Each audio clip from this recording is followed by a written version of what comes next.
whereas the replies from the architects are use such words as advised and noted.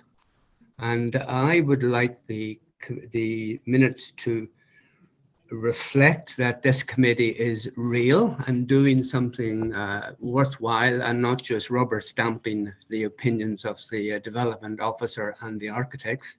And I find these minutes here are very much in that style. For example, in the recording, in response to a follow-up question from the committee, Claire Tuz clarified the building top distinction outlined in section 132, blah, blah, blah, blah, blah. Tuz noted that this is accomplished with the change in materials and recessing. And I know I have noted that in my notes that I disagreed with that, and I didn't see any significant changes in the top third of the building. And that opinion was not expressed in the minutes. Further down, she says, the western elevation shows, the western elevation reflects the appearance of an external entrance. It doesn't reflect the appearance, it actually shows an external entrance. And then the big paragraph further down, where they were talking about the architect, Joe Zareski. Zareski advised that the texture and use of materials is granular brick and brick coursing. These words advised, and later on he says, Zareski noted that the building facade is in keeping with the community. There was a lot of discussion on that how that building reflected the community of downtown Dartmouth is not. It's something that the architect advised, but I think there was significant debate over that. So in other words, I think the minutes have to be reflect and emphasize the role of this committee member rather than just in response to a question, and then we get a whole lot about what the architect is responding.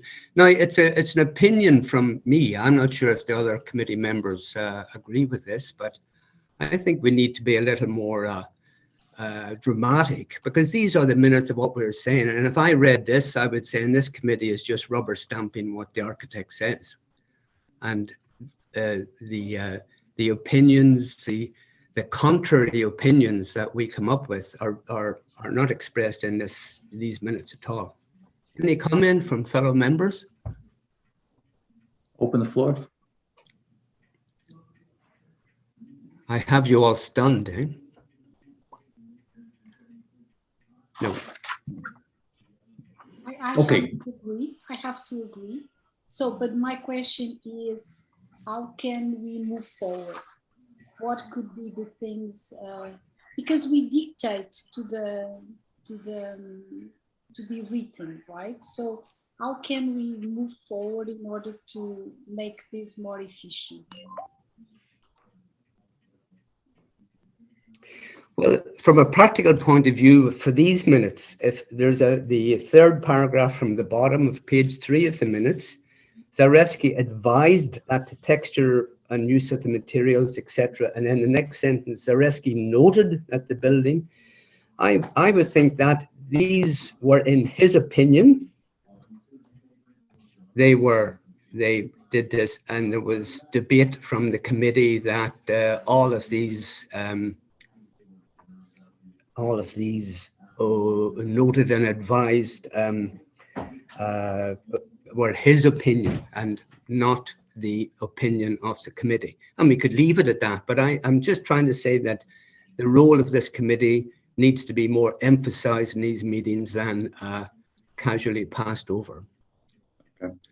So that's a fair point. If it's not capturing the spirit of the meeting and the discussion, then they should be changed. What we have here is, some fairly detailed meeting minutes that our job right now is to approve or to make a motion to change. And that's what we have to do right now. As for subsequent minutes, then I think it would be noted by the legislative assistant that what your concern is, and maybe it can be modified at that point. And I'll also add that we get these about a week in advance, and it's possible we could review this and provide some detailed comments well ahead of the meeting for future meetings, and it can be addressed at that, ahead of the meeting to the best of our abilities. So Tom, having said that, I did say, do you have any particular things that you would like to change for this meeting? Well, number one, Christina and I have agreed that we need to slightly modify the emphasis of the meeting, but I don't know who else is here. Jonathan, Raymond, Jesse, are we the only ones with this opinion, or do you understand what I'm trying to express here through the minutes?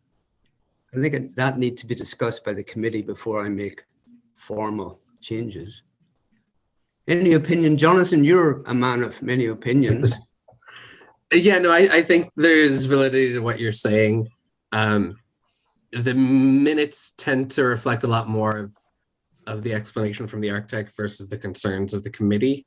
So I think it's more so just emphasizing that balance of what we're asking and what we're saying to the architects and developers and designers of these projects. Okay.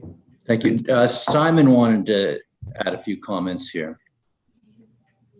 Mr. Chair, I can just speak very briefly to this issue.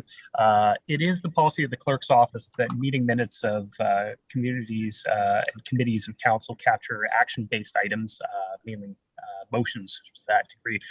As meetings are open to the public, minutes capture actions and decisions of the committee as a whole, and usually individual member comments are not captured in the minutes for this reason.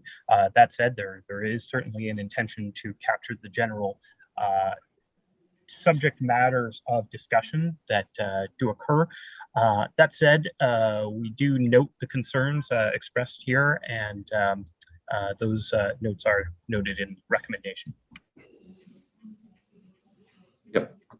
There's no doubt they'll take that into consideration for next meeting's meeting minutes. Yeah, it's not Simon, the individual's comments from the committee. It is the committee in general. I know that's fine to say the committee, but these minutes here, the committee's comments are definitely hardly mentioned in contrast to the replies from the architects.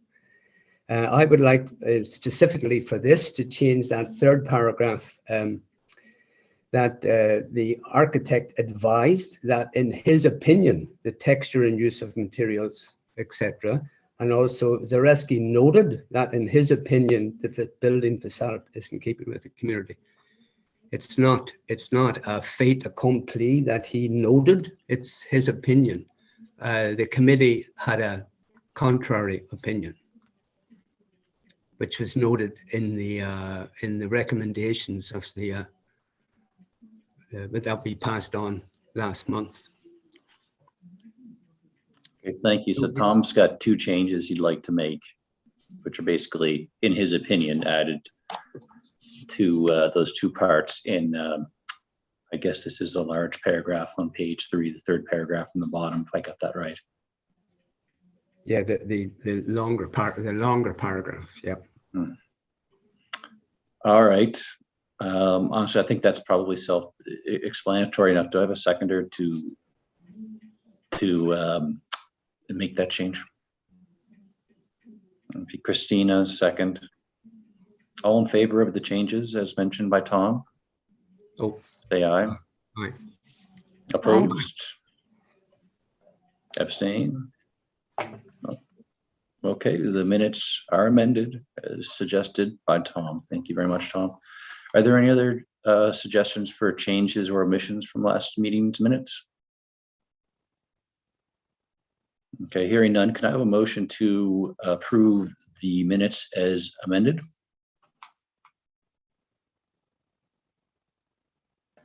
I mea culpa. May I make two just simple changes? 2 more changes? Yes. The motion before the committee at the end of the minutes, it says these are our suggestions, and the the fourth from the bottom. Consider the use of stonework on the street front of the pharmacy building to reflect its use on the neighbouring building should be changed to reflect its use on the current Moffat's building. I need to ask the legislative assistant, what was the actual motion? I thought this was word for word what we voted for. It is, but I think it's when we're doing these things in the heat of the moment, it's difficult to get the right words. Okay, we can't change that. If that's the motion that was made, we can't change it now, unfortunately. Okay. The other one is the use of temporary planters in the landscaping between us. They weren't temporary planters, they were movable planters, but they weren't temporary. I think Jonathan wanted them there permanently as a division between the sidewalk and the facade of the building. So they're not temporary. Okay, noted. I think that's what we voted for. We can't change what we voted for. I think by 6:30, Ted, we're all exhausted, and in the cold light of day, these things are. Anyway, I think it should be noted in the minutes for the next time that these two notices were these two changes. Maybe Anyway, that'll be captured in the discussion. Okay. Okay, so I think where I was, I had a motion. If I need could, a seconder. could I just interject? There was two small changes that staff did note in the minutes.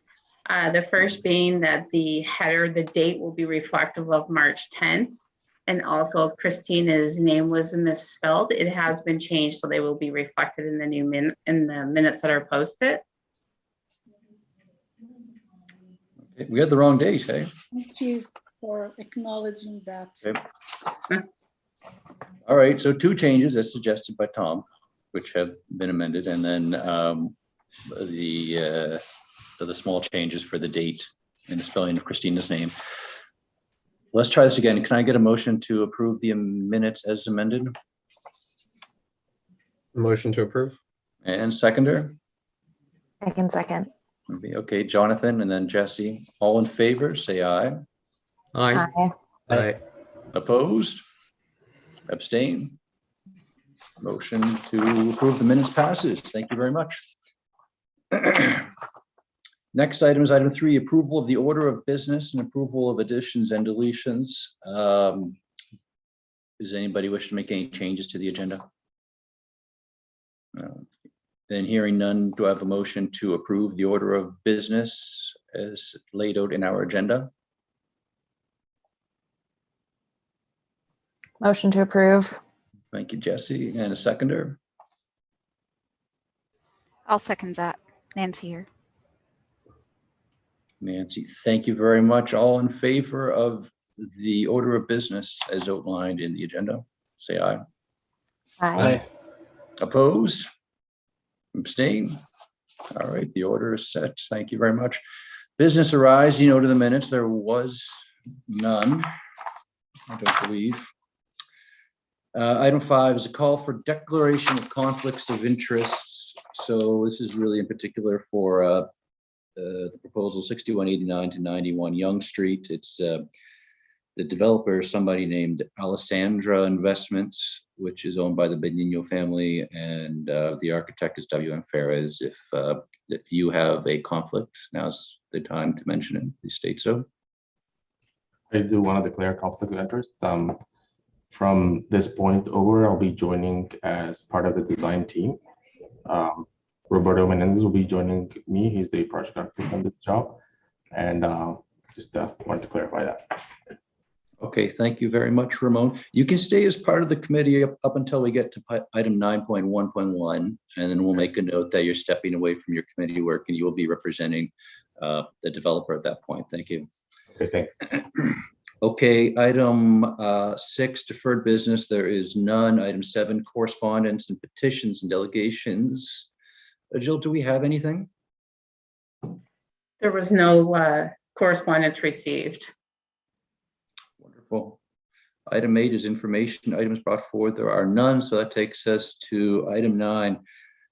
9.1.1, case number 23031, level 3 site plan approval for mixed use residential commercial development at 6189 and 6191 Yonge Street in Halifax. Ramon is stepping away from the table as a member of the committee and will be part of the developers team. And we have Stephanie Norman, I believe, from the city, who will be making a presentation to us. The floor is yours. Thank you. Good evening, Chair and members of the Design Advisory Committee. My name is Stephanie Norman, and I'm a Planner 2 Development Officer with Land Development and Subdivision Group. I'm here to present the site plan approval application to the committee for 6189-6191 Yonge Street in Halifax. Next slide, please. The property is zoned Center 2 under the Regional Center Land Use Bylaw, and 6189-6191 Yonge Street is currently a one-story commercial building that houses a tattoo shop and furniture store. The abutting lot to the right is vacant, which is owned by Nova Scotia Power. To the left is a large vacant lot on the corner of Yonge Street and Windsor Street. Next slide, please. Here is a context map that I've provided showing the location of the subject property outlined in red in the center there. There's a vacant lot to the right, and then the Atlantic Superstore. The Halifax Forum is across the street. Willow Park Armory is in behind, and there's a vacant lot to the left. There's a screenshot there from Google that shows the existing building. The application is for a 9-story building with 58 units and ground floor commercial and underground parking. The residential units have dedicated access off of Yonge Street. And here are 2 renderings. On the left is a daytime rendering, and on the right is a nighttime rendering. Next slide, please. So this is a level 3 site plan approval as the proposed floor area exceeds 5,000 square meters. The applicant has successfully completed the pre-application and met all the land use bylaw requirements.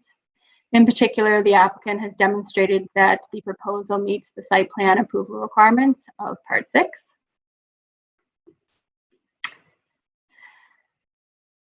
So as I mentioned, this is a level 3 site plan approval process, and they've met the requirements. They have gone through the public consultation process, which I was just informed of yesterday, and we are at the stage of coming to the committee for your recommendations. Next slide, please. So Part 6 of Land Use Bylaw requires aspects of the development that are subject to site plan approval, and it is based on these criteria that the committee is asked to make a recommendation to the development officer. At grade private open space design requirements, Chapter 2. I provided the site plan here, and there is the private open space at the front of the building abutting main sidewalk on Yonge Street, which is the bottom of the drawing there. The main residential entry is located off of the public sidewalk. The at-grade private open space at the building's rear is provided with barrier-free access, permanent seating, concrete pavers, and timber-made planters with junipers. So that would be at the top of the site plan shown there. The at-grade private open space is partially covered by the building's upper levels, and all walkways within the at-grade open space are concrete pavers, which is the hard surface. Next slide, please. Building design requirements, Chapter 3. The elevation drawing illustrates the design requirements of this chapter. So this is the front elevation when you're looking at the building from Yonge Street. The street wall articulation has been provided using change in color and recesses. That's the top or the bottom 3 stories there. Pedestrian entrances along Yonge Street are distinguished using change in material, curtain walls, and recesses. There are 2 entrances for commercial storefronts and 1 for residential. The entrances are all recessed to provide weather protection. The ground floor commercial unit has 100% clear glazing. Pedestrian entrances on the rear podium at grade for the private open space are recessed for weather protection.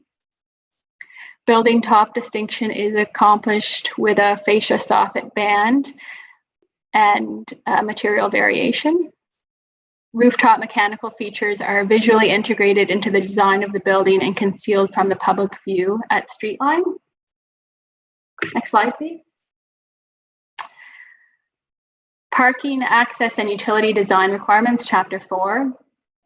The pedestrian connection connects the public sidewalk to the at-grade private open space at the rear of the site. The motor vehicle parking is internal to the building and it is completely enclosed with a door. All mechanical unit or features at grade are located at the rear of the building and they are minimized by being concealed with decorative Zen style features. This, next slide, please. This is the location or the landscaping plan on the left and the rooftop landscaping on the right. Next slide, please. Heritage Conservation Design Requirements, Chapter 5. The subject property is not designated a heritage property and it's not located within a heritage conservation district. Next slide, please. Other design requirements, Chapter 6. So with regards to lighting, there's bollards, sconces, and recessed pot lights. They're provided at common building entrances along Yonge Street, walkways, and the at-grade private open spaces. The subject site is not a view terminus site. And with regards to Chapter 7, the developer has not requested any variations to the land use bylaw. Next slide, please. The Design Advisory Committee is being asked to make recommendations pertaining to the site plan approval design requirements and variation criteria of Part 6 of the land use bylaw, and as it pertains to the proposed building design at 6189, 6191 Yonge Street. And I'd be happy to answer any questions or provide any clarification that the committee may have. Stephanie, thank you very much for the presentation. I'll open up to the floor. Does anybody have any questions they'd like to ask?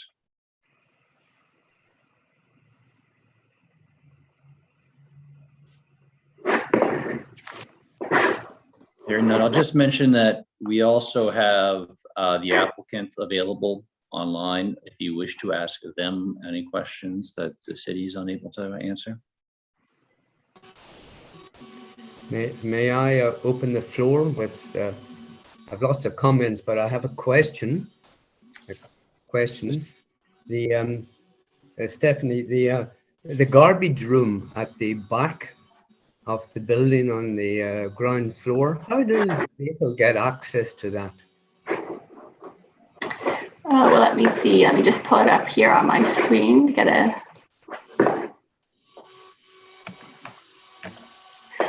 They would get access from the rear of the building. So it looks like they would be able to go down the set of stairs internal to the building and exit the building and then enter the garbage room.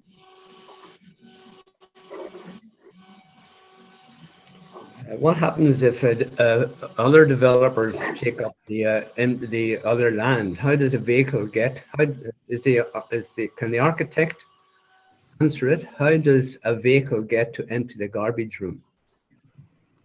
I don't think the intention was to have a garbage truck go back there, and perhaps WM Ferris can add to that. But the space at the back is not intended for vehicles.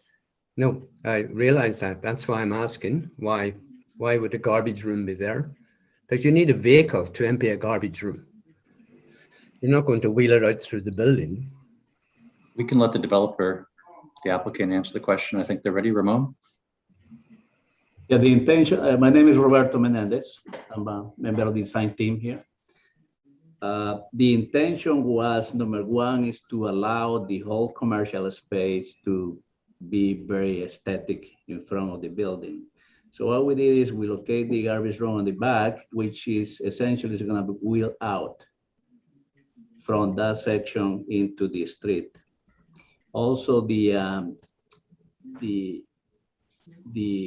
developer has obviously good relationship with Nova Scotia Power on the right hand, which eventually they may have an agreement to also use the entrance to that segment of Nova Scotia Power for a track to shorten the service to the garbage room. But essentially, the conclusion is it's going to be wheel out. Usually, it's once a week. So it's garbage for the commercial properties. It's not the garbage room for the apartments. Absolutely, it's for both commercial and residential. And you're going to wheel out all the wheelie bins and green bins from the apartments, 58 apartments, out through the shops. No, the residential come to the elevators and then go out, which is covered. The section of next to the ramp is covered completely, and then basically bring their garbage to the garbage room. And the superintendent take charge of that, and then basically the garbage company collections deal with that, and essentially it's gonna wheel out. We found that we didn't want to compromise the front of the building or the size of the building, and the best location for the garbage room was on the back. We are contemplating also the possibility of moving the garbage room down to the basement, to the underground parking. But again, it's obviously, as you can see, the footprint of the building is not really big per se. It's only 7,000 square feet of land.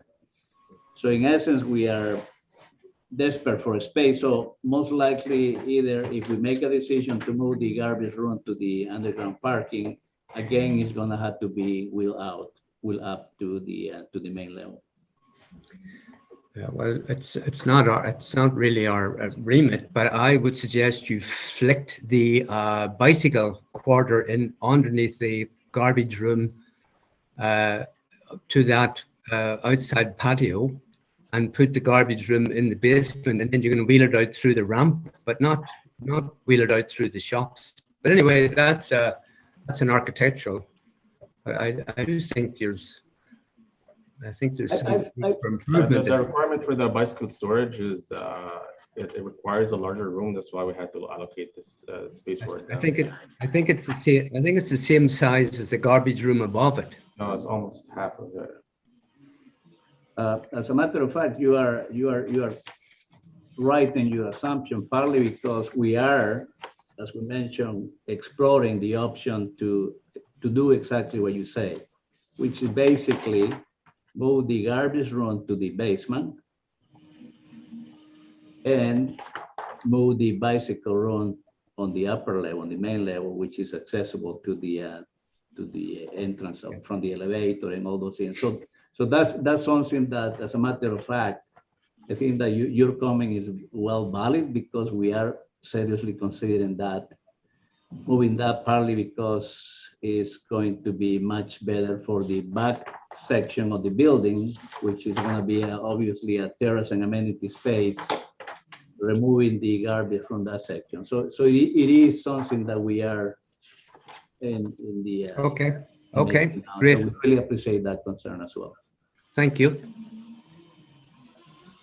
All right, thank you very much. Jonathan, go ahead. Yeah, I was curious. I know there's a large pre-approved development next door that W and Ferris was working on. Is it the same developer owner behind that project as well? No, it's not. It's a different developer. Okay. Yeah, I wasn't sure. Just could have made the building a little bit more open, but thanks for that. Okay. Anybody else have further questions? I just had a quick one. Alex, go ahead. I just noticed in the package that we got, the renderings were slightly different than in the presentation and in the drawings package. So I was just confirming, I guess, the ones in the presentation are the current ones. I just noticed the top floors are a bit different in what we received earlier, but I just wanted to. I'd have to double check what was submitted to you guys, but what was part of the presentation is accurate. Okay, sweet. Thanks. Okay, thanks, Alex. Christina? Yes, hi. My question is regarding the next door lot on the left and the portion that is behind this lot. And what I can see is that you are building pretty much close to the limit of your lot to the back. So what is the expectations of the use of that part of the site on the back? Because you have a lot of openings and ventilation towards that side.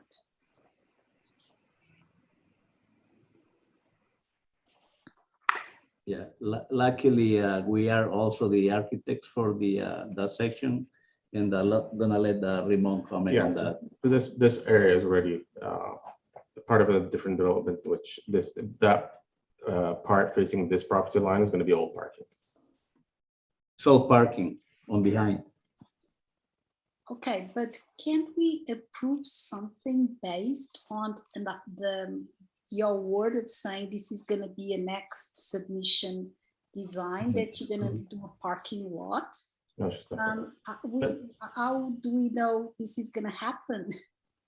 Sorry, what was your concern again? I missed that part. Excuse me? What was your concern again? My concern is ventilation of that back facade and the hypothesis of some construction on the back of that next door lot. So how you gonna defend that that's gonna be okay? Because you know in advance it is going to be a parking lot, but we don't. You see my question? Yes, we do. It is gonna be a parking lot because that project has already been approved. And what happens here on the left side of our proposal, current proposal right now, there is an entrance and a ramp entrance towards the parking on the back. So the section that you see behind the landscaped podium, it is considered parking on the property next door, which is part of a big development that has already been approved in terms of development. If I may, the property to the left is already approved under a development agreement from 2018. So it wouldn't be something that would go through the site plan approval at this stage because it's already something that's been approved. That's great. So in that case, why was not that contemplating the drawings so that we would know that? Even the question about you are mentioning accessibility from the back. Maybe that could be a good solution for the garbage, for example. That's my question. Well, I mean, with this application, we're focusing on the property that has the tattoo shop and the furniture store. So the way that we're reviewing this application is on that lot, and the lot to the left already has an approved development agreement on it.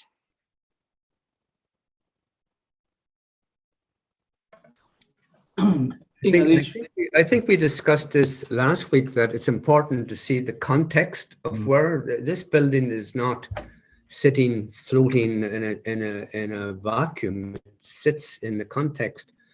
I was under the impression that there were two empty lots, one owned by Nova Scotia Power and a developer. So I had no idea that there was an approved.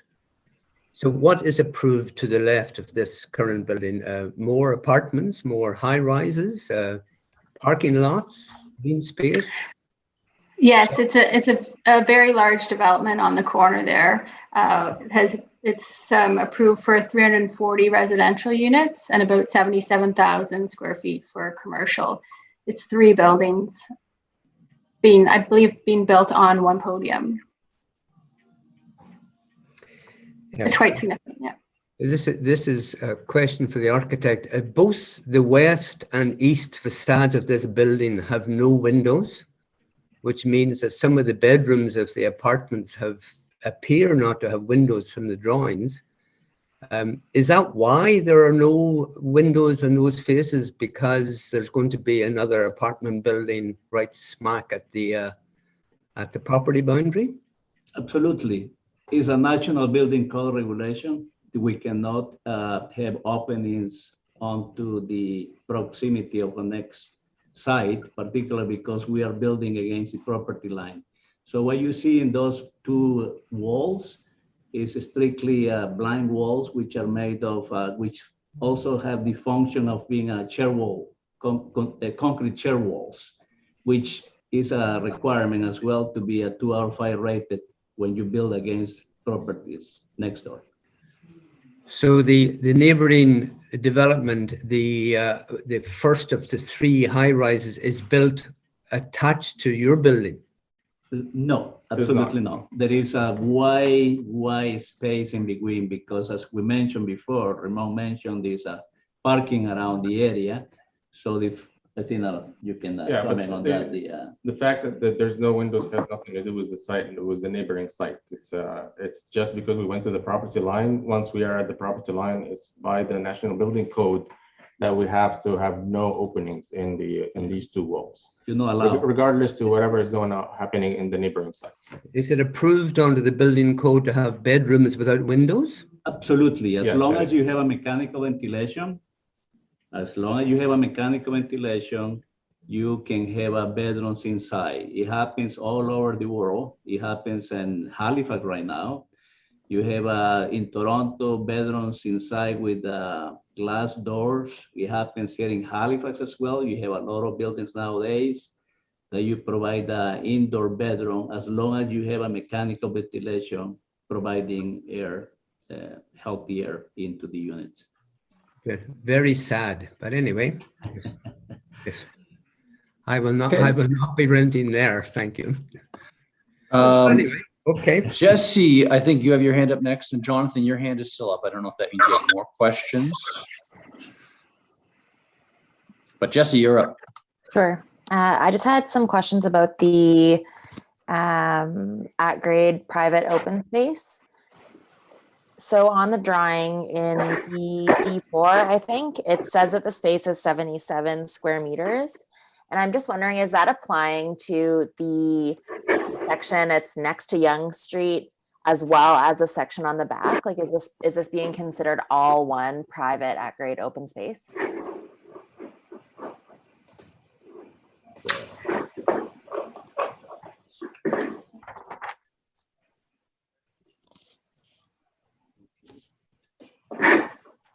It's the summary of the 2.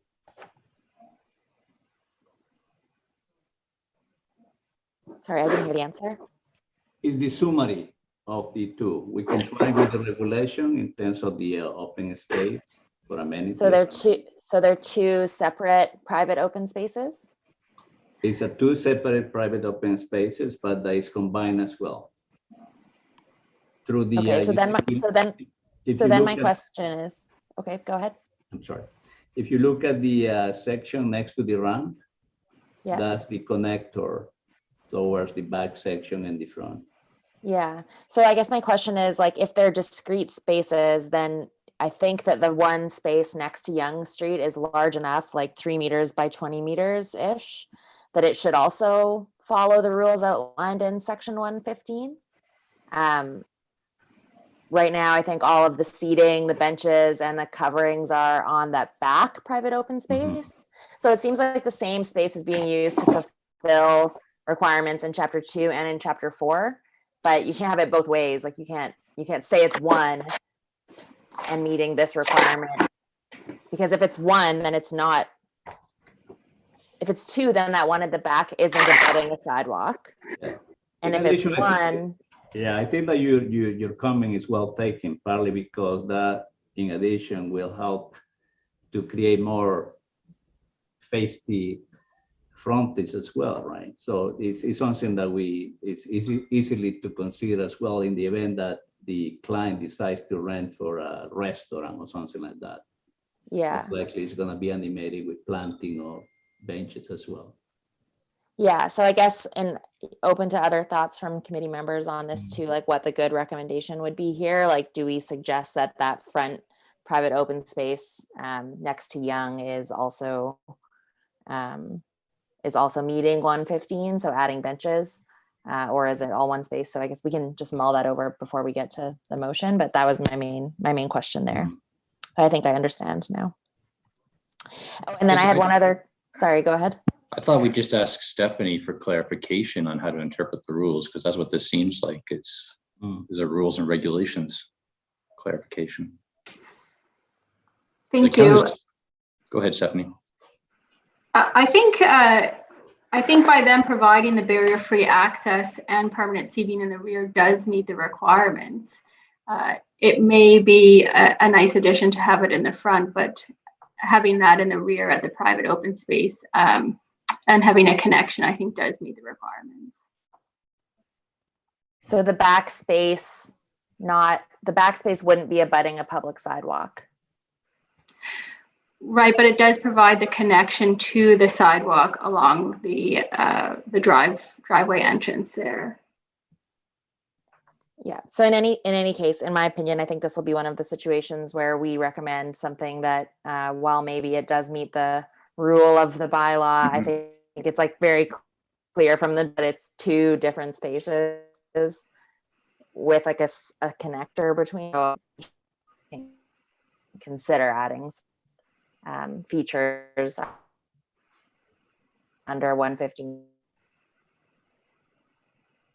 I think the developer will be, he will take in your comment, because obviously they would like to excel in this building, and that arrangement will also help to make a connection with the two areas as well.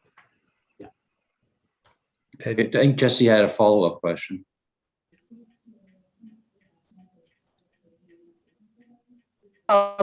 And really this evening, I was just back, private levels of the building are. I'm going to stop you there, Jesse. I'm really having trouble hearing you. I think your connection might be poor. We'll come back to you. I'll go back to Tom first, since his connection seems Yeah, it's to be really working poor. fine. Yeah.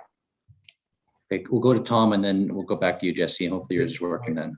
I don't want to butt in with, but I have a comment that's very much in keeping with this, and speaking as a landscape architect, that area to the back of the building is entirely in shade. The building, it faces north-northwest.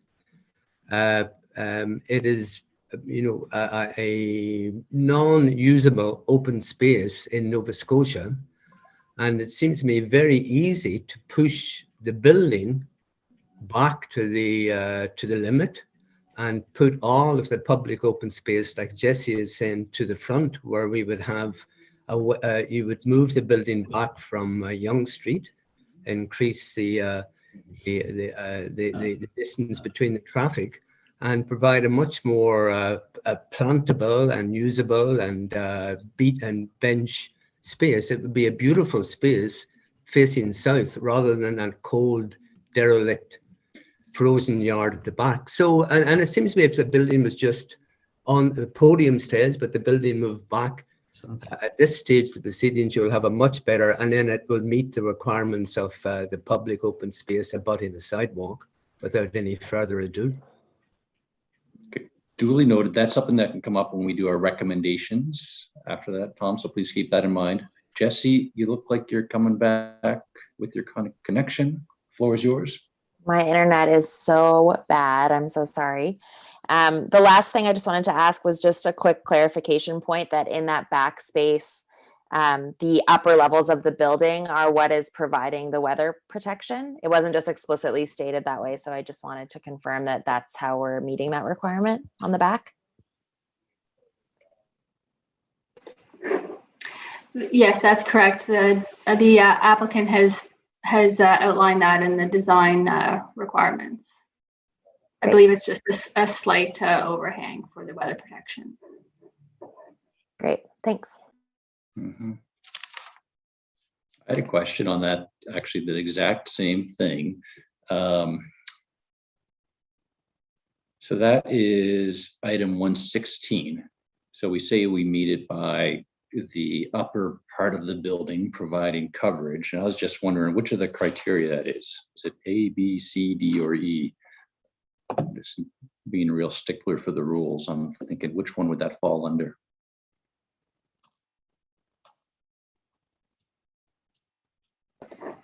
Recessed entrances? Is that it? Thank you.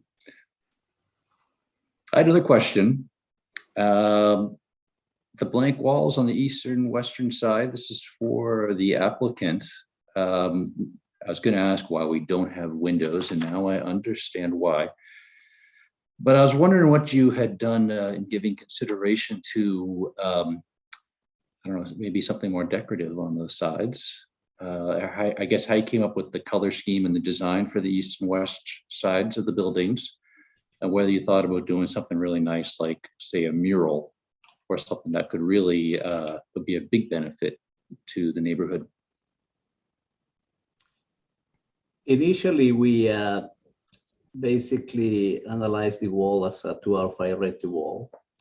Then we picked at, relatively speaking, quite expensive materials like the equitone material, the architectural panels, and we kind of did the mural ourselves, if you can appreciate it, by basically playing with the architecture of the panels and different shapes and forms.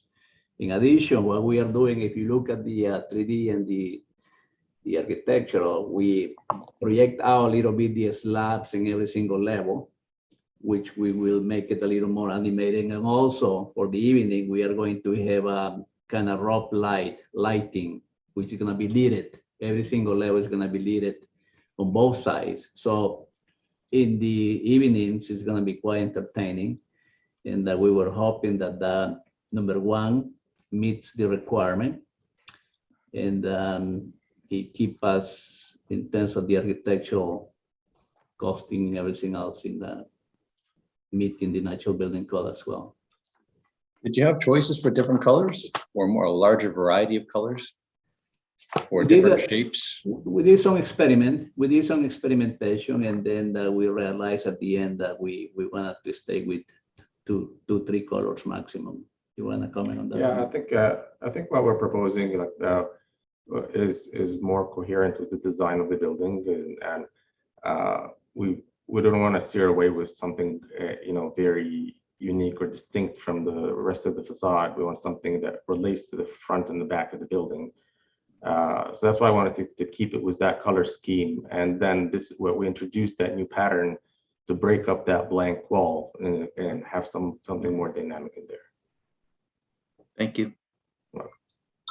Does anybody else have further questions? I see Jonathan, floor is yours. Yeah, just one quick question for the roof. I noticed it only looks like maybe about half of it is a green roof, and I'm wondering if there's a particular reason that the front half of the building isn't green roof versus the back.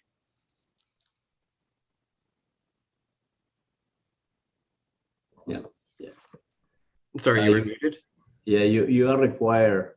We meet the percentage that you are required. Okay. Yeah, that's why it is like that, right?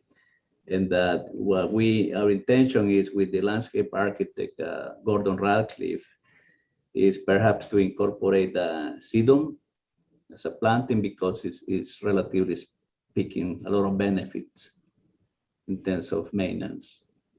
Because trying to put grass or different other things, we experience shows that in Halifax or Nova Scotia, that kind of is because of the weather that we have is difficult, right? But sedum might be something that we recommend in the landscaping plan. Yeah, no, I think the sedum is a good idea. Maybe that's a recommendation we make, that there's more of it, because it would just look better if it was the entire roof. If it's not used space, then why not cover it with green? Yeah, we could articulate it, like for instance, in the past, we have tried to convince HRM to allow, for instance, to incorporate beach tone, right? We could take, let's say, 3 feet around the perimeter of the building and put beach stone, and then that will give us the opportunity to extend more the sedum or planting. Sure. Thanks. There is no public use of the roof deck, though, is there? Planned? It's just an environmental Yes. aspect. Yeah, just to meet the energy requirements and yeah. So do you not sustainability? You don't think there could be I think Jonathan's point, could there be a public use? Could the residents have access to the roof for a lot of the other buildings that we look at have all included a public access to the roof with a little patio and some wind shelter. So that is a fine roof, and it's good that you're covering the 40% as required. But it would not be a big push to make it accessible to the residents and do something with the other half of the roof. Just a comment. We can consider that. That's something definitely to be considered, because there's already, right now there is already an access to the roof. We can make it more specific, like we can show more walkways or and a handrail or something to allow for access. Right now, it wasn't intended for public access, but we can include that. Okay, thank you. One last time, are there any other questions for the applicant or for the city? Christina? I'm not sure if I'm the first. I think Jonathan and Jess, am I first? I don't know. Well, Jonathan, I don't know if your hand is still up, it's down. You're the last one. Oh, okay, It's so all I'm yours. the last one. Okay. I have a few comments regarding the south elevation, please. There is a darker color on the commercial areas. Can you clarify what is that darker color? It seems like in your renders is like a purple. And then there is a total white vertical stripe on the upper floors on that south elevation. Can you also let us know what material is that? To make sure that everybody's seeing the same drawing, I'm on your site and I'm looking at your drawings. So it's actually something that is in your site board because it's more detailed in my opinion. Are you looking at D15? Well, I opened the, what do you mean D15? Oh, the drawing, the number of the drawing. Is that your question? Okay. Yeah. I'll let you know. D15, absolutely. Yeah.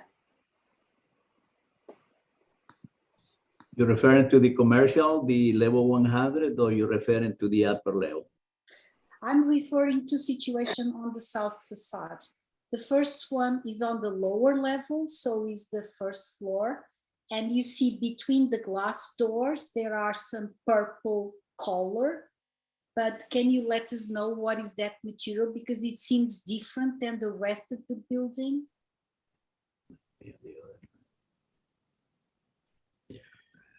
Those are, The entire ground level is all curtain wall. It's all glass. It's all glass, so that purple color. I'm not sure where you see it. D15, the drawing on your site.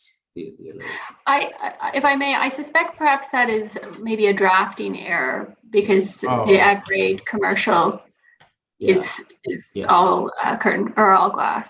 Yeah, those colors you're referring to, they are it's called spandrel, and basically is you're gonna have complete glass on the first level, but those sections that you see that could be different color is basically to animate the main level of the building,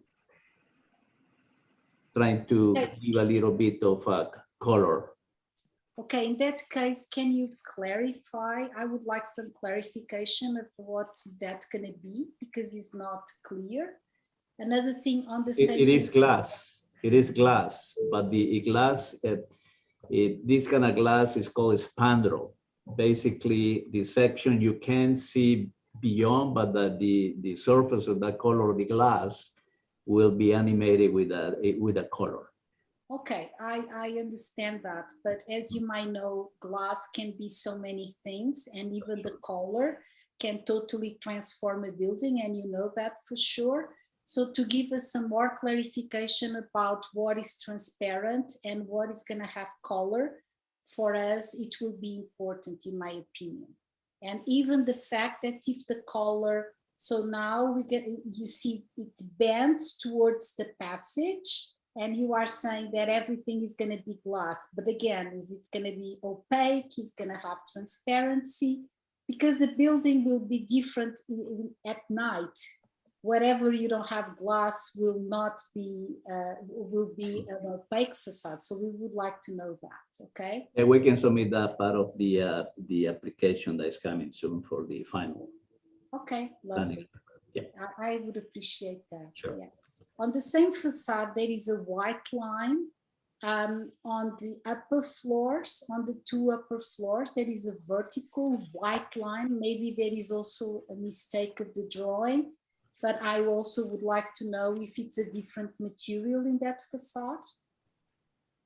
The top two floors on the left? Yes, yes, exactly. It's a vertical line. Yeah. If you want me to share the screen, I No, can. we know it's not. I think if you take a look at the rendering, it'll Yeah. be more clear to relate to where this is on the building. Right. It's more of a frame. Like if you look at the rendering, either the day or the night rendering, it's showing there's the two top levels are all curtain wall, and there's it's just a solid wall that is white, so just to contain the curtain wall within it. Okay, because as for us it's a bit confusing if the renders and the facades are not the same. You see what I mean? So what you're trying to tell us is that the renders are the ones that we should look at. Is that your suggestion? Yeah, it is both showing on both. It's just it's easier to perceive in 3D to know what's the shape of that, what's the purpose. It is a wall cladded in white panels. Okay, but I don't seem to have a render on the north facade, do I? We don't have it. On the north facade. Yes, and on the north facade, which is your drawing D17, can you also clarify to me or to us, what is that material on the back, which you have a window, which is a circle, and it seems again to be a different material than the rest of your facade. And you were mentioning before it was everything on that floor would be glass. So can you let us know what is the idea for that facade if everything is glass on that floor? So it's two things. Number one is the one facing Young Street is glass. On the section on the rear, what we did is we did the analysis, and because we are going to use the back section of the building, the rear of the building for amenity space, more defined in terms of benches and trees and something like that, we decide to animate it with a look of wood material for the cladding, right? Where you have the circular windows. Yeah. So all the wall is going to be more kind of warm material, which is wood. And it's the only wood in your building, isn't it? Yes, it is. I'm wondering what happens when you turn to the passage, everything is going to be glass. Is that it? So that corner is quite fragile when you have like glass and then just piece of wood. Anyway, I would like to listen to that. What is the intention? The section under the passage is glass. Once you turn, we have a little bit of wood, and then we continue with glass, and then we join the glass in front of the street. The passageway underneath the building is half glass, and the back section of it is half wood, and then the wood turns a corner in the back facade. More clarification, because even both of you are saying different things. Maybe it could be good for us to understand what it's going to be about. I think, in my opinion, I'm an architect, but I can be wrong. But if the corner is just that panel in wood and the corner is a different material, No, it's not. It turns. There. You have the wood, that you see the wood, and then it turns wood, like let's say around 6 feet more or less, and then you go into glass towards looking for the street. Okay. I think, I mean, the buildings normally tell a narrative, and it's not clear to me why suddenly on the back of the building where you have the garbage is where you have a particular item in your facade that is wood. But maybe you can clarify it better. Yeah, as we mentioned before, we already kind of in consensus that we have moved the garbage room to the underground parking, and then we have moved the bicycle room to the main level. Okay. Okay, finally, and I know that we don't have much to say about the design of the units, but I would like to make a recommendation. I understand that the Canadian legislation allows for interior rooms. In your case, you're really taking it to the limit. I don't think it's a good legislation, but it's not up to me to decide that. However, I think your unit C, which is unit type C, which is on the second floor, the way that you organize the unit, it's quite complicated because everything, you have a very deep living room, and the width of that living room is really, really tight. So I think you have very generous units, and I commend you for unit type G, which is a 2-bedroom with very nice areas, very well organized. And at the same time, you have a unit type C, which is very hard to dwell. I know this is not something we should well, make recommendations for the interiors, isn't it, Ted? But at least we should mentioning it, right? You're free to make whatever recommendation you want, as long as we have other people who would second it. I recommend for you to look into your unit C. I mean, with the distribution of circulation plus the width of your living room and the depth, and plus the 2 columns that you have protruding in the room, I don't know if that is the very good and possible design. That's my recommendation. And thank you for listening to me. I appreciate your comments. Thank you, Christina. Jesse, the floor is yours. Okay, just one quick question. I wasn't familiar with the term Zen style features that are concealing the equipment. So I just hoped that someone could explain to me what that is. Well, you see the line of kind of Japanese style of design, right? That's more or less Asian style. Like for instance, you have a planter that's supposed to have a boring planter per se. You can dress at that planter with specific lines that meet certain Zen criteria design. Like a use of stone, like a use of beach stone, like a use of different materials that make it more organic and pleasant and more reflective. So those are principles that are part of the Asian style design, right? It's sand, which is more into the, you know what I mean? Buddhism style. Architects, landscape architects do a lot of that. Like for instance, they use a lot of, like if you look at Japanese garden, for instance, the beauty of the garden is the space between the stones. It's not yet the bunch of stones thrown to the garden, right? Thank you. Tom? I know I was looking at Zen too, and I think I wonder, have you told your landscape architect that you wanted Zen, because there's no Zen to be seen. It's a wooden 4x4 timber planters and what have you. So, but you do use the word Zen decorative features, but there aren't any.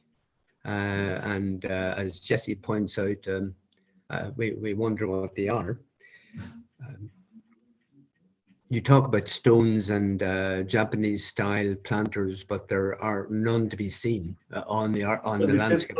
Well, the circular window is part of the principles of a Zen architecture, right? The circular window, the pleasant ambient that you're creating with that, right? So obviously, to do a fully 100% Zen, you're correct. I mean, to do an architectural, obviously, the landscape architect has to basically address certain areas, but it is not 100% as Zen per se. Certain principles have been rescued and put it into perspective. I guess my question was more like, because the Zen features are said, they're listed in chapter 4 or in your response to chapter 4 as what is concealing the mechanical features. Mm-hmm. But I guess like it's like stones aren't gonna. The fencing, basically what you do is the fencing is, if you look at right now in the architectural world, we're using now all the horizontal letters, right? Okay. So where's it coming from? Kyoto. It's coming from Japan. It's coming from all different places that we are copying. And those are principles, architectural design principles that is part of the universal understanding of a Zen idea, right? It doesn't have to be 100%. We're using certain elements to make it more pleasant. As opposed to put the corrugated metal, we put certain elements that are being used in different parts of Asian world, and now we are using it. But generally, the intent to answer your question, the intent is to provide screening using some sort of fence that has horizontal slates. Yeah. Okay, got it. Thanks. Everybody satisfied? Okay. I'd like to thank Stephanie for making her presentation and for answering questions. I'd also like to thank Ramon and Roberto for answering questions on behalf of the applicants. I think we'll close out the question period. Now we're going to go to the discussion and create a motion part of this. All right. If Ramon, if you don't mind just turning off your camera, and if we have questions, we'll go back to you. Okay. The next thing we need to do is put a motion on the floor. And I was hoping that somebody could put a motion as written in the agenda, and then we can modify it as needed. And you need to read out the motion exactly the way it's written. Okay, I have it up so I can do it if my internet holds. So doing good. I will make a motion that the Design Advisory Committee recommend approval of the Level 3 site plan approval application for the 6189-26191 Yonge Street, Halifax. Thank you, Jesse. Seconder? Second. Seconded by Jonathan. Thank you. The motion's on the floor. So we're going to open it up to just discussion. I kind of get the sense that based on our last several meetings, we might just go through the committee one by one. You can add your changes, your suggested changes, and we can talk about each suggested change thoroughly before it's fully added onto the motion. So I guess I will open it up. First of all, maybe there's somebody with the city, perhaps Simon, who can bring up the motion to share. Is that an option with Zoom meetings? I know it was before with the Teams. It's Liam. Thank you, Liam. So you guys know the drill. That's our motion, and then we can make changes as detailed or as not detailed as you wish for it to be. Does anybody wish to kick it off? Can I? Yeah, I feel like I need your guys' insight on this, because I really do feel like we're this private, open, at grade space thing as drawn, and I think it seems like the applicant will adjust this, but to me it seems like in the drawing D4 we're considering the pedestrian connection to be part of like in the drawing, it looks like all one space, and we're trying to say that the space is abutting the public sidewalk, and that's why it meets the criteria. But then later, we're also saying that this is a pedestrian connection, which is connecting the space to the sidewalk. But I just don't think it can be a private open space and a pedestrian connection all at once. And it seems like we're trying to do both there. Like it seems like it's a stretch, like it's two private at-grade open spaces, and the back one wouldn't abut the sidewalk. It seems like a stretch to me. I guess I'll leave it there. But in any case, my recommendation is going to be that that front space be treated as a distinct space. We can say like the open space abutting Young Street be treated as a distinct, what is the terminology? At-grade private open space, and meet section 115 accordingly.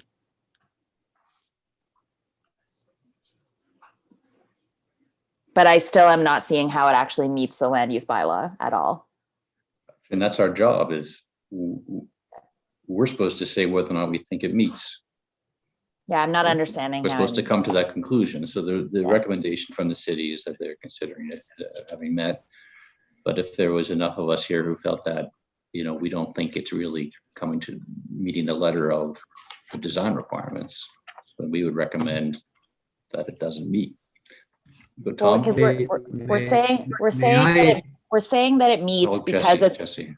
We're saying that it meets because it abuts Young Street. That's what we're saying.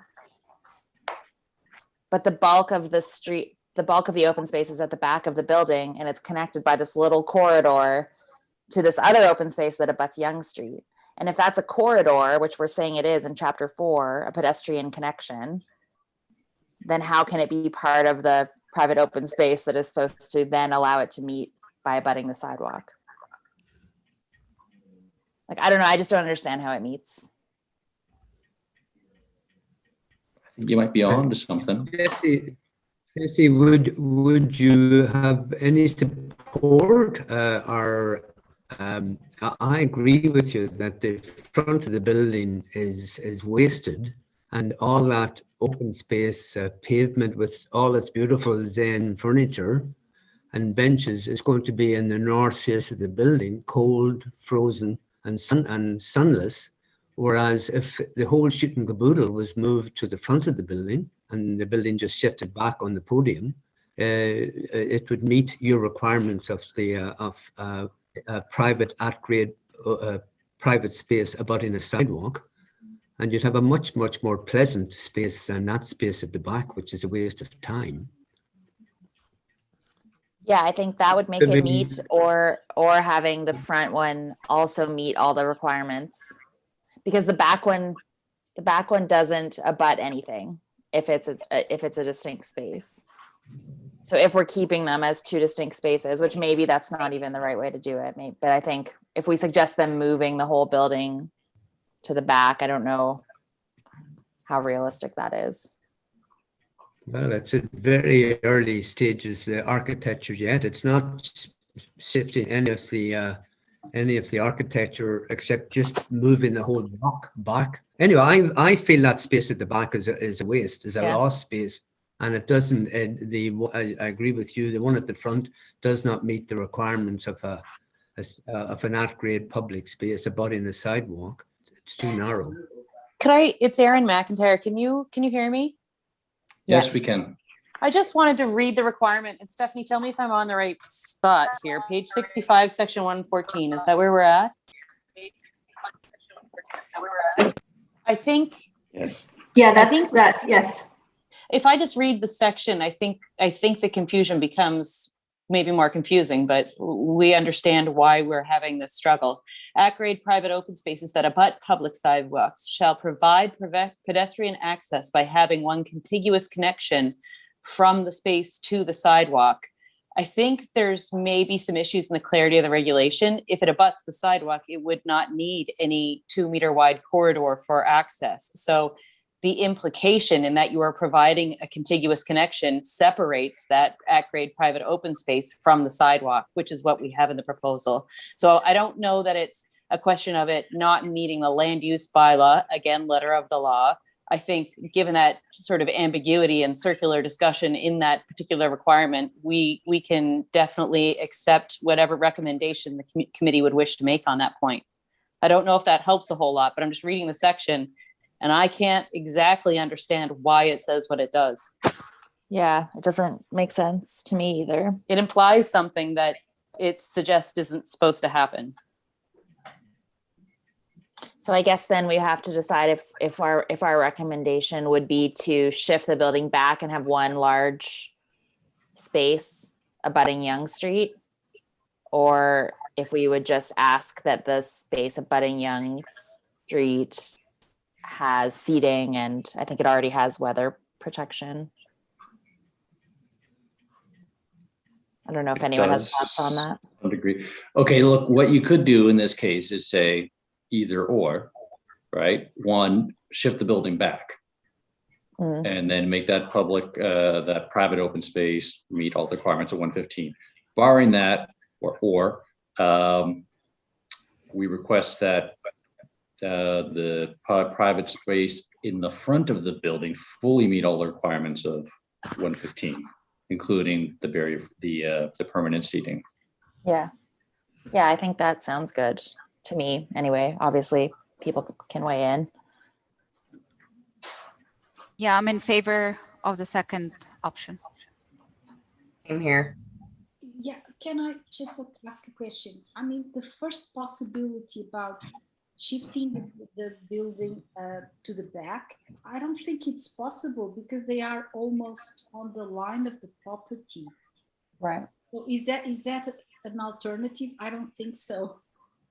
Am I the only one thinking this way, or? Yeah, no, I I was think, also wondering about that. yeah, there's a point to that for sure. Because if you go to the back, then you lose all your windows in the back, and then you have a building with only one set of windows. Yeah, that's a good point. So I guess maybe then there's always a compromise, anyway. So, but the consensus of the committee is to just to ask for all the requirements of section 15 for the front of the building. Fine, that's fine. Yeah, I think that works for me. Works for me too. Yeah, and I think the architect can find other solutions that does not come to our mind as well. Yeah. I think what Liam has written down there captures this conversation. Jesse, you in agreement? Yeah, I think so. Okay, so we're dropping the idea of moving the building back in this case. Yeah, we might want to say that it's the private open. Is that private open space? I guess it is still. We're saying it is. So using the full terminology, I guess. Yeah. Okay.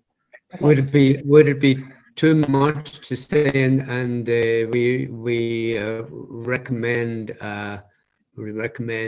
looking at the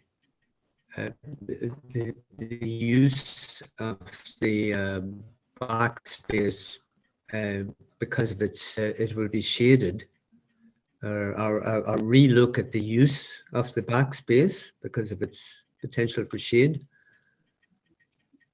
Nope. I'm willing to let this drop, but if the committee are not, if they don't see it as an issue. I think I might just say with this first item is to add a few words to say why we want this. Does anybody want to take a crack at it? The why will be really helpful when they look at this in 6 months or whatever they get around to it, so they know what we're thinking when we made this recommendation.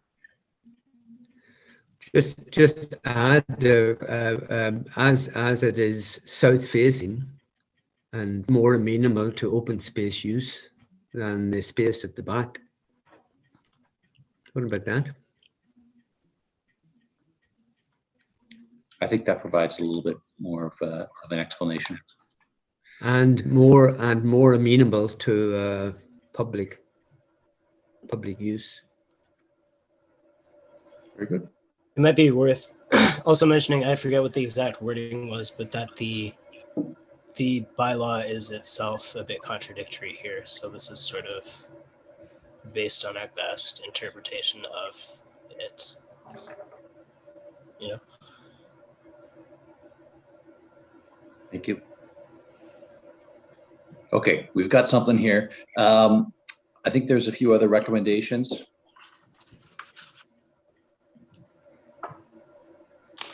I ask one which is very important in my opinion, which is we are assuming that that back facade is actually facing a parking lot. Therefore, we all agree it can be okay. But it's, I mean, I know there is a project approved, but how do we make sure that we are doing the best, just not assuming? It's my opinion. I mean, it's my question, because I was expecting some more information about the surroundings, and if the project is already approved, I think it should be there in their drawing, because it's already part of, almost as if it's part of the fabric, the city fabric. How do we do this in the future? I don't know. It's my.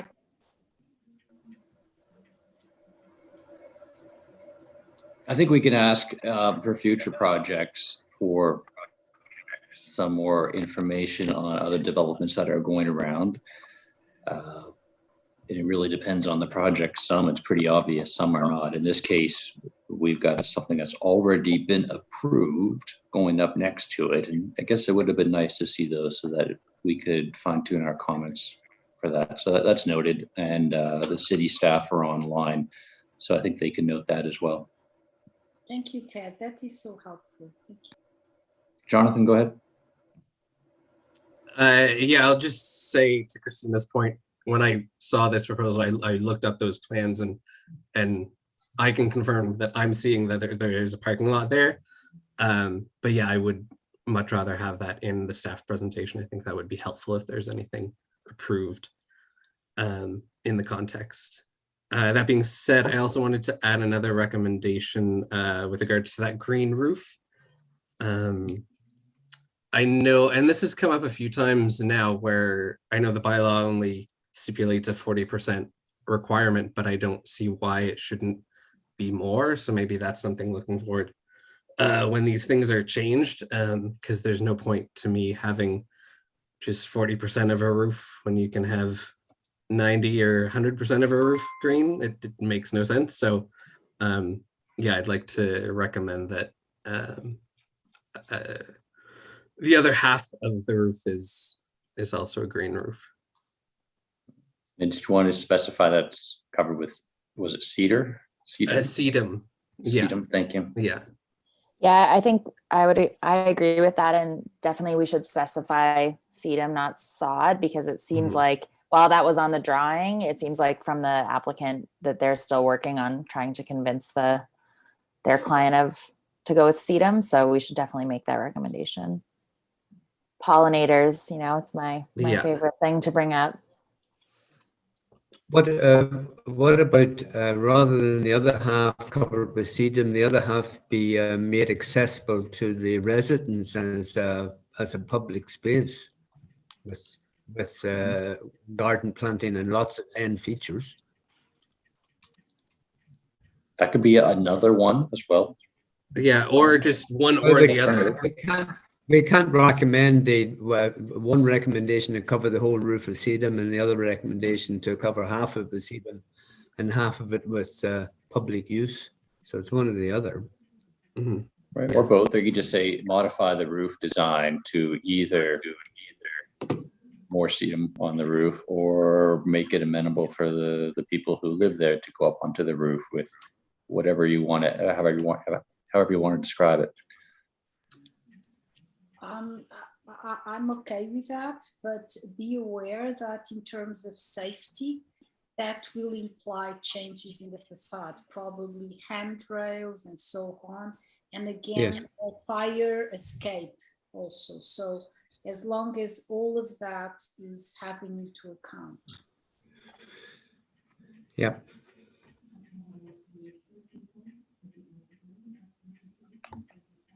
And just to be a stickler on words, it's that the other half of the roof, not green roof. Yeah, great. Good. Got to be sticklers here, right?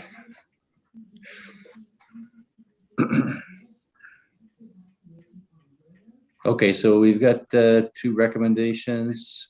Anything else? The bicycle room change with the garbage. I think it was one of the first things. Yes. What's the words you want to use?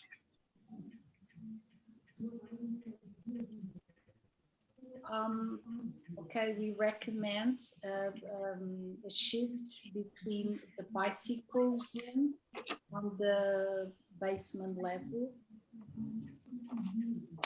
with the garbage area on the back.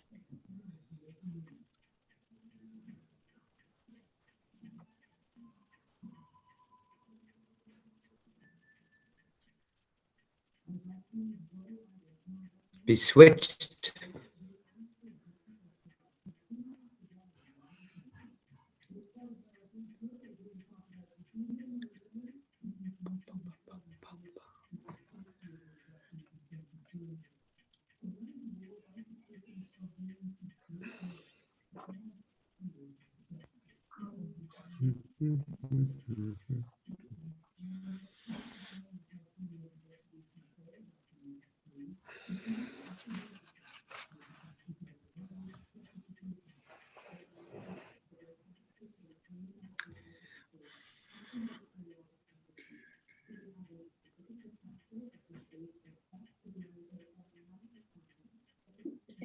Thank you.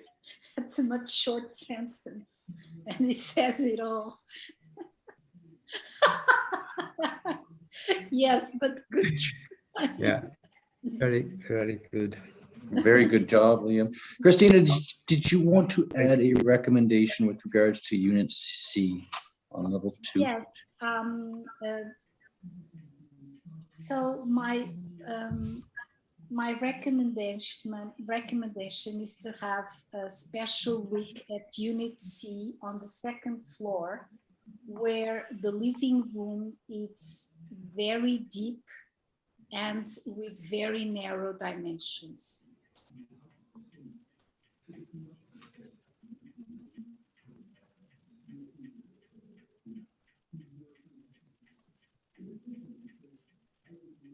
Is unit type C, they call it unit type C. On the 2nd floor. Second floor.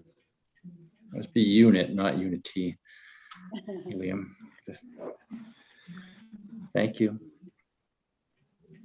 And my last recommendation would be a clear definition of the use of the materials, the use of the finishing materials on the facade.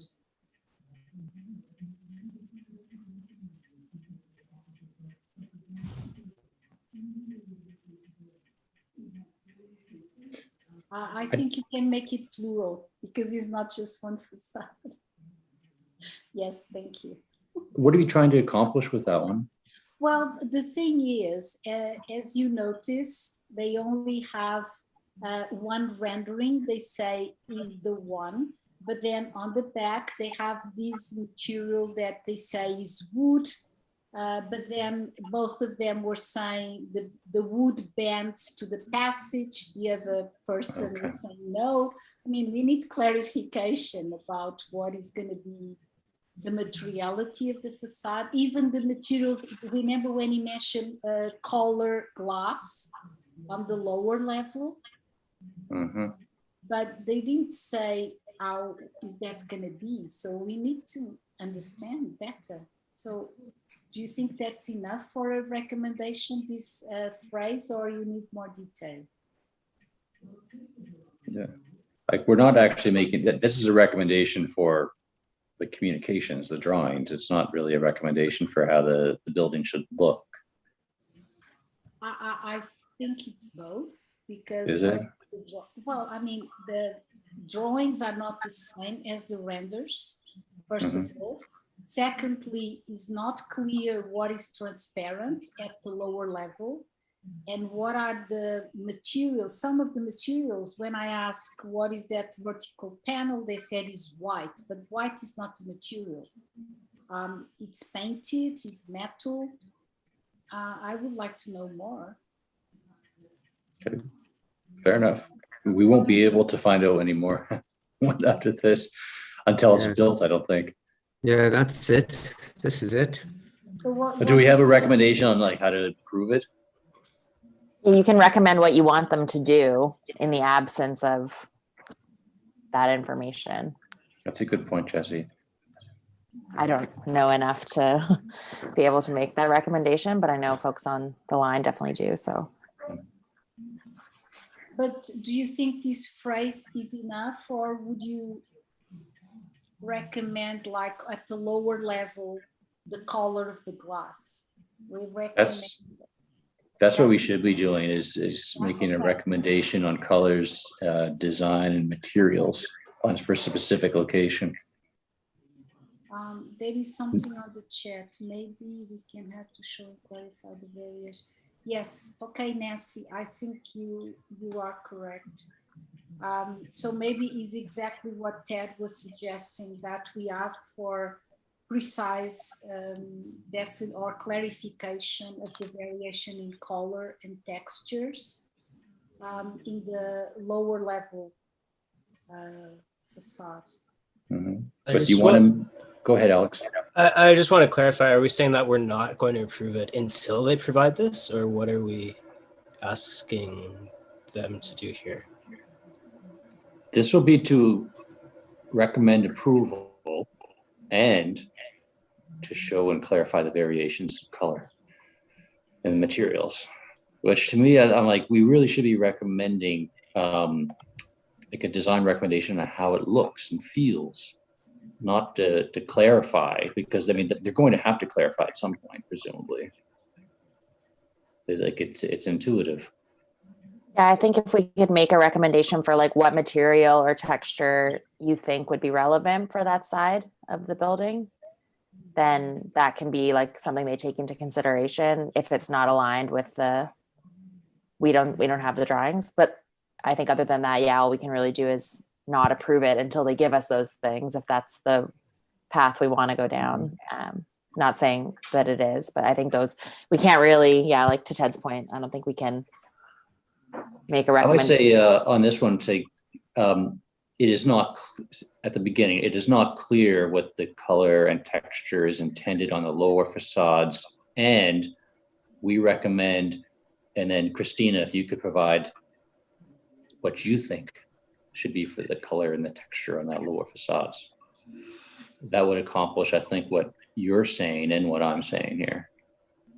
I think we should be aware though of the bylaw, and the bylaw says the facade must show a variation in texture and recess and materials, and the drawings they maybe get confusing with the color and the actual finish of the material, but they do meet the requirement, as Stephanie has pointed out, requirement of the bylaw, because the bylaw is very loosey-goosey, texture, recesses, and dimensions. But in that case, Tom, you would be sure where would be opaque glass or colored glass or transparent glass. Can you tell me where it is? I don't see that in the drawings. So Christina's having trouble seeing it. So I think we should make a recommendation on what should be there. Current intended materials.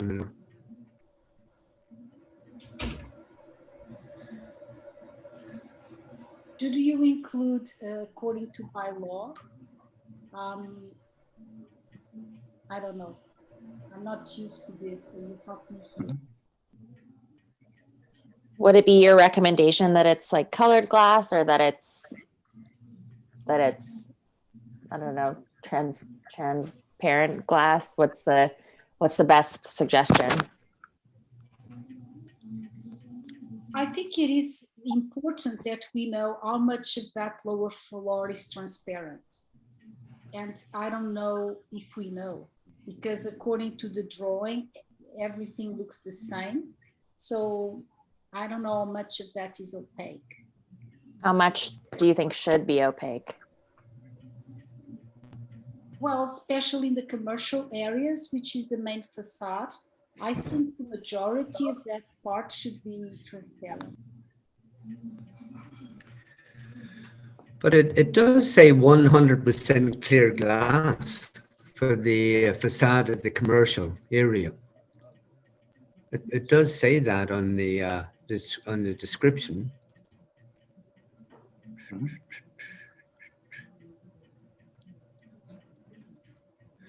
Ted, we have two things here. We can say that it does not meet the requirements of the bylaw, and therefore we will not approve because it is missing the colors.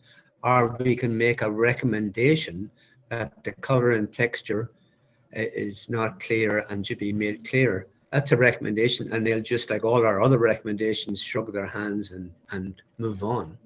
Or else we can say it's not clear. Yeah. Therefore, we will not approve it until it is made clear. So what are we saying? I think it's not clear and is not approved until we can see. Make sense or not? Or Okay, well, let's take a break here for a second. What we're saying is if it doesn't meet the requirements, and you can't tell if it meets the requirements, then we can't recommend approval, right? Let's go around. What's everybody else's take? And actually, maybe we need some more clarification. So, by the way, we're getting to 6:15. I wasn't expecting us to get hung up on this one. I thought it was approved. It was clear enough for me to tell that it met the requirements, because they're not that big of a hurdle. Can we take a look at? Oh boy, maybe a drawing. And then identify the specific item in the standard that we say it does not, Christina, that you don't think it meets. And as a group, this is the number one thing we have to do is hash out whether it meets or not. Do you know which number it is, Christina? Okay, hold on a minute.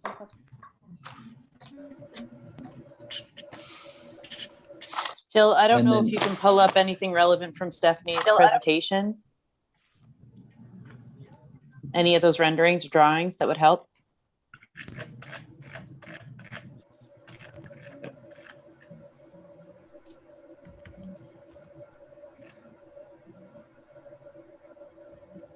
We're going to pull up a drawing. Ramon is asking if he's allowed to speak, and I will, but I really want to get a drawing up here. We all need to take a look at this so we know exactly what is under what we're questioning here.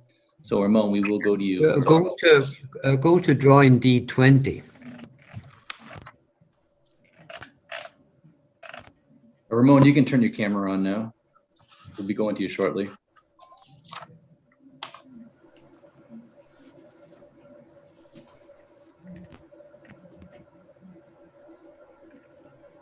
In the renders is far more clear, to tell you the truth. I might be okay with just a clarification. It seems like it is transparent glass, most of it.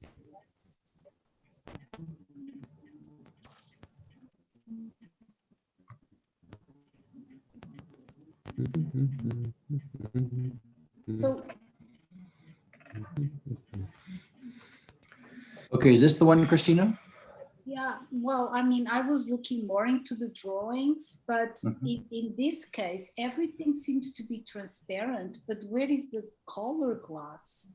And they mentioned that the color glass is opaque. So this is why it's confusing to me, right? Okay, and what is the standard, the design criteria number that we're trying to determine if it meets or not? Stephanie, do you have that up, do you? Can you read them the requirement? And the number, please. 115. Yeah. Well, there's the design requirement 127, which requires between 50 and 80% be clear glass. So they proposed 100%, though the requirement is between 50 and 80%. Okay, so then that's clear. So I think it's just me getting confused. All right. Is it confused? Is it okay to everybody? I think so. Okay. So Ramon, did you? Sorry, Christina, go ahead, then I'll go to Ramon. No, if that is the case, I would withdraw my request. Right? Okay. I think I'll still go to Ramon. You might have some more useful context for the board. So the renderings is just for representation purposes. The elevations is really what defines the exact materials. And yes, the commercial is not 100% glass because it has spandrel. Spandrel is opaque, and the color that is represented here is a dark red, I would say, or brown, as a spandrel glass. So the amount of glass left that is transparent is around 80%.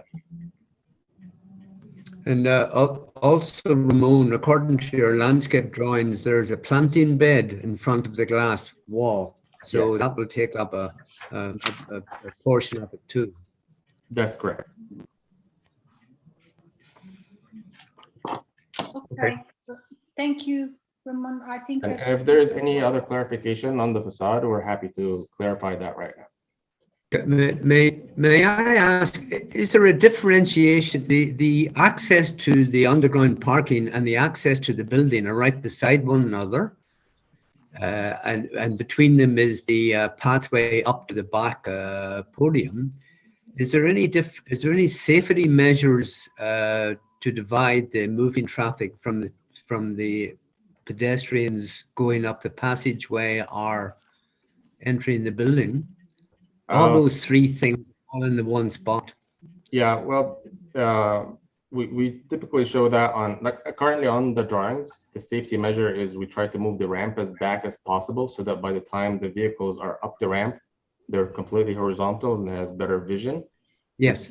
Pedestrians. That's one thing. Another thing that we usually add in the construction documents is reflective mirrors for the vehicles going up the ramp. They can have a better view of what's upcoming pedestrians on the sidewalk. Yes, but when they come up the ramp, they're on a one entrance, one patio. There's no level differentiation between the vehicles and the pedestrians, and it seems to be it's just one material. So I would just suggest you do something, put bollards or something to keep the traffic. Absolutely, that's something definitely we would consider. And again, this level of detail that we show here is it gets advanced as we get closer to construction and we start to get quotes. This is when we look at actual material samples that is going to be used, and we will definitely take that in consideration to have a differentiation between a drive aisle and the main entrance. One more thing I would like to add another thing that we typically add in scenarios like that is a sensor that for any moving pedestrians, they would have a light at the top of the ramp just to show that there is moving pedestrians at the top. Thank you, Ramon. It's the design committee's honor and to provide all this free design review. I have two more comments regarding some of the comments about the landscaping and the public open space. And I wish we had a chance, and I wasn't sure if I was allowed to speak or not. I wish I would have saved you some time to answer some of these questions. So if you don't mind, I might take this opportunity to answer some questions. Go ahead, Ramon. So there was a question of whether we can move the building back to make all the public open space in the front. So there is a limitation on, there's a setback in the back where we can't push the building back. So this is what formed the building in the first place, is the setback from the rear yard. So that eliminates the option of moving the building to the backyard. However, we weren't really trying to use the bylaws to show this as one public open space. Now that I'm reading through it again, we can definitely consider this as two public open space, one in the front, one in the back. However, all I see to meet the requirements of these public open spaces as per section 115, 116, which based on the area, we only fall under section 115 and 116, which requires us to have, the only thing missing from what we're showing right now is permanent seating. The other requirements is having the ground coverage as vegetation or pavers. We're providing pavers and planters. And the second requirement for weather protection, we're providing recessed entrance, which so that then we meet both requirements as 115 and 116.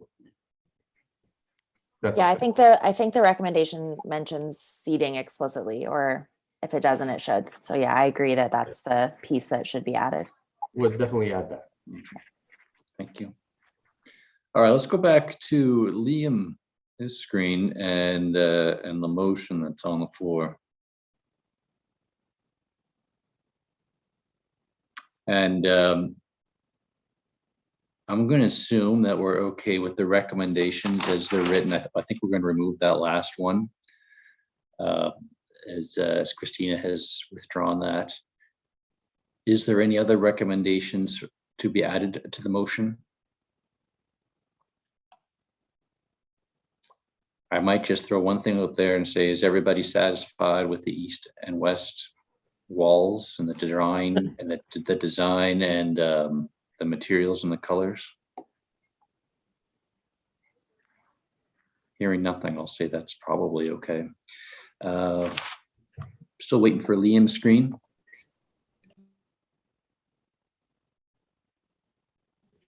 Ted? Yeah. You made a recommendation, which is rare, which is great, that one of the walls, especially the east wall facing out into the community, could be a little more than pre-engineered colored panels, a mural or what have you. Could we not make, I agree with you, could we not make that recommendation that that wall with its very public offering could do something a little more community minded than pre-engineered colored panels? Because you made that suggestion, it's quite legitimate. Yeah. Why not include it? Why not include it? You know, just as chair, I shouldn't be making changes to the motion unless I step down as chair. So that's why I was opening the floor to see if anybody else wanted to pick up that one and start making an adjustment. I'll pick up on that one then. Thank you, Tom. The east, is it the east wall? Yeah, the east wall, which has a very public presence, should have some sort of community visual artistic contribution rather than the colored panels as shown.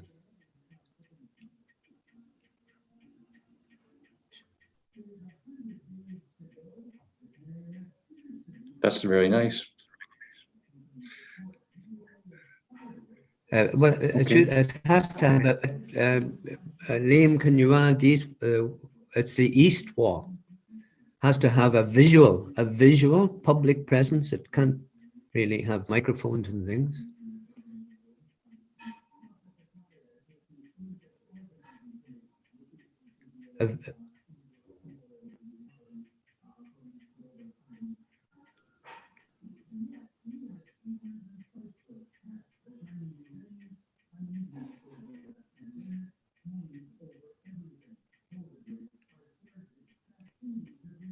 Yeah. On the right track, okay. I think that would get the message to the development officer when they take a look at this. Okay. Christine, I just want to go back on the unit C. What we're trying to accomplish with that reevaluation is what exactly? It should be clear. Livable space in the living room which is quite narrow with lots of circulations going to that space. And there are units below with the same depth that they seem to be better organized. It's just a matter of balance between the width of the rooms and the pretty much the length. Yeah. Okay.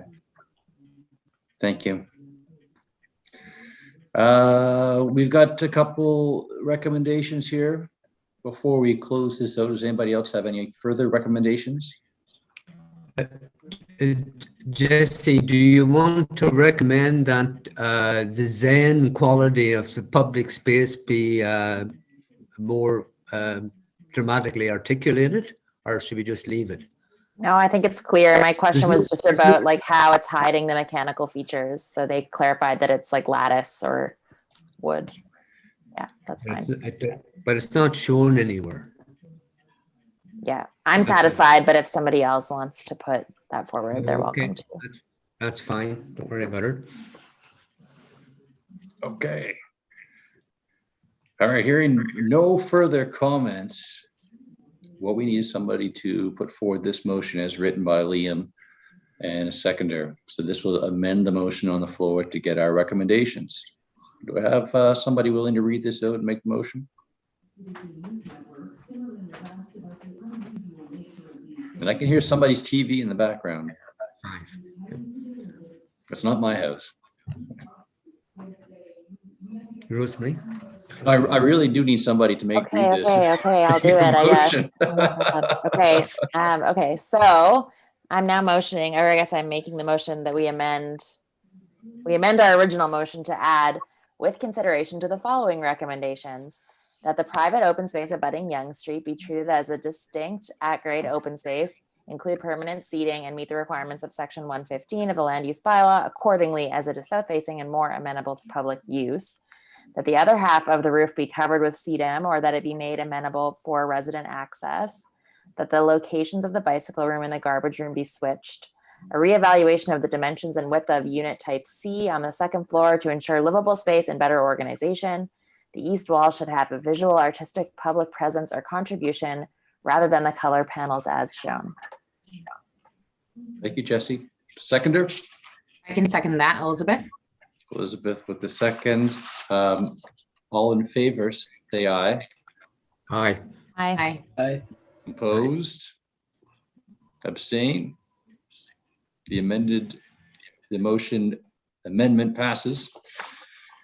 Okay, next up, we need to make a motion to approve the amended motion. And so similar to last time, you can say, I move that we approve the motion as amended. Can I have somebody do that, please?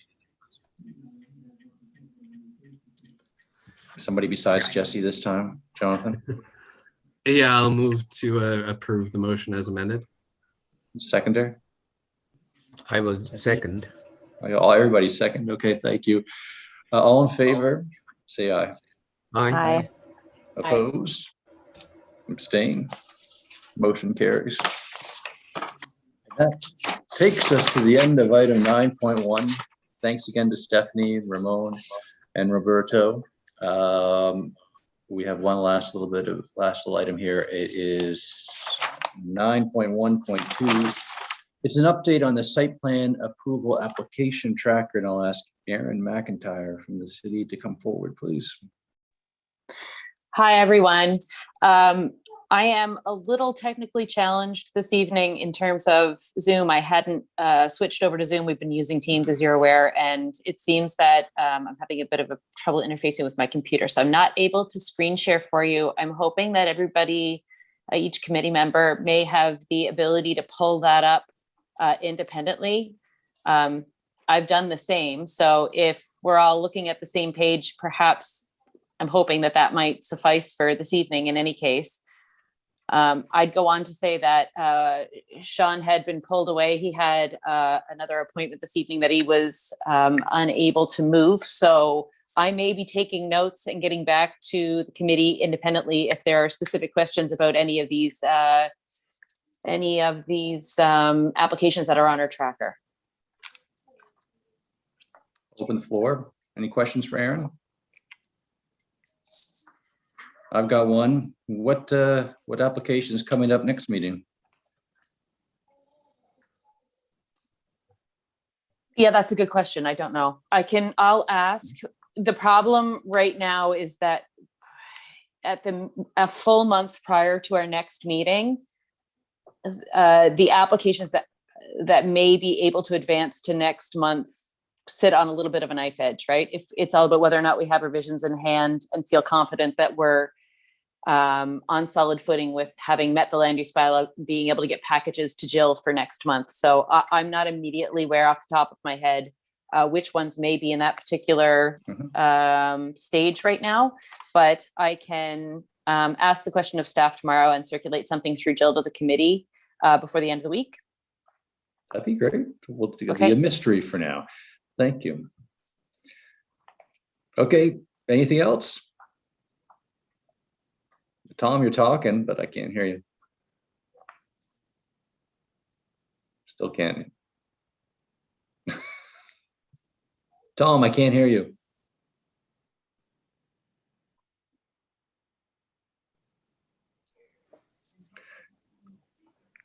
Oh, okay, one more time. Tom, you are on mute. We cannot hear you.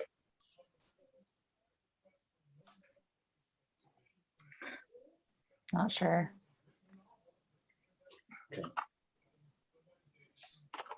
Can you hear me? Yes. Okay. Yes. Yeah. Okay. Go ahead. I just said thank you to the staff for doing this. That's all. Oh, wonderful. And I will say thank you as well. This is very helpful for us. We really do appreciate it. I'll pass that along. That's always lovely to hear. Thank you. Okay, item 10, added items. There are none. So the next meeting is May 12th. Month away. Look forward to that one. Do I have a motion to adjourn? Yeah, I move the motion to adjourn. Meeting adjourned. Thank you all very much. Thanks, everyone.